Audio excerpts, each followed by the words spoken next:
Victor, જ્યારે માર્કેટનો view આપ share કરી રહ્યા હતા ત્યારે તમે પણ એફએમસીજી વિશે મેન્શન કર્યું હતું. એક ડિફેન્સિવ પ્લે ગઈકાલે પણ જુઓ માર્કેટમાં, નેસ્લે, HUL સાથે કોલપાલ, ત્યાં તો એક બુલિશ રિપોર્ટ પણ બ્રોકરેજ તરફથી હતો.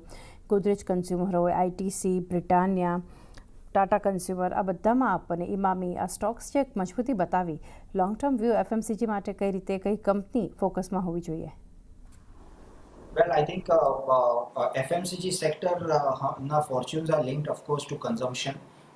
અને કન્ઝમ્પશન બે ટાઈપનું હોય છે, basically rural consumption as well as urban consumption. Competitive intensity ખૂબ જ છે આ એફએમસીજી સેક્ટરમાં, બટ એન્ટ્રી બેરિયર્સ બી બહુ છે.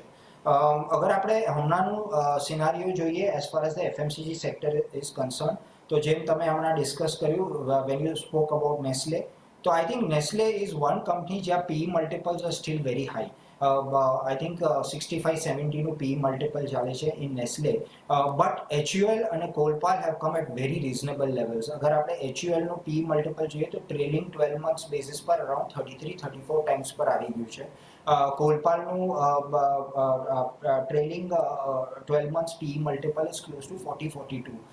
Which is quite attractive, કેમ કે અગર આપણે ફોરવર્ડ જોઈએ તો I think it's factoring in slow growth definitely.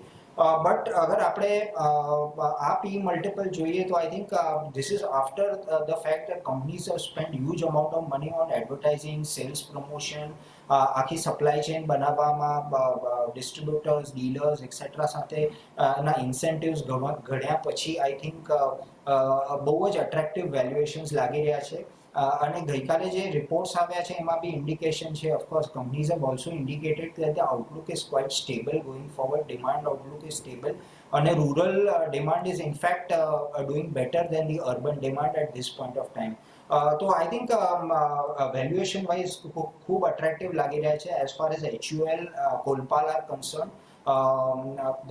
Apart from this, of course, Nestle is also aggressive. અગર આપણે જોઈએ તો આપણે જોયું કે મંચ છે, મેગી છે, એમાં હ્યુજ એક્સપેન્શન પ્લાન્સ કંપનીએ આઉટલાઇન કર્યા છે. તો આઈ થિંક એમાં બી ગ્રોથ આવશે ડેફિનેટલી. એટલે I think Nestle is in to a different trajectory all together.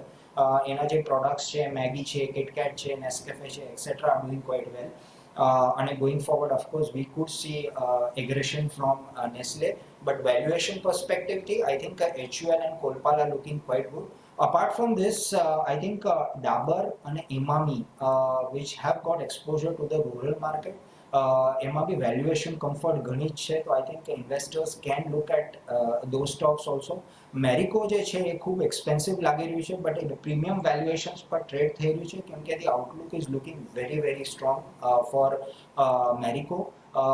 On valuation perspective, I think Godrej Consumer Products and Tata Consumer Products are looking reasonably expensive. So I think the upside છે એ capped છે in the near term as far as these two stocks are concerned. And I think ITC is more or less on the bearish side, is facing headwinds at this point of time. લગભગ બધી કંપનીઓના overall એક fundamental FMCG પર પણ આપણે જાણ્યા. HUL, કોલપાલ ફોકસમાં રાખો. આ સિવાય નેસ્લે, ડાબર, ઇમામી માટે પણ એક વ્યૂ પોઝિટિવ છે. વિરાટ,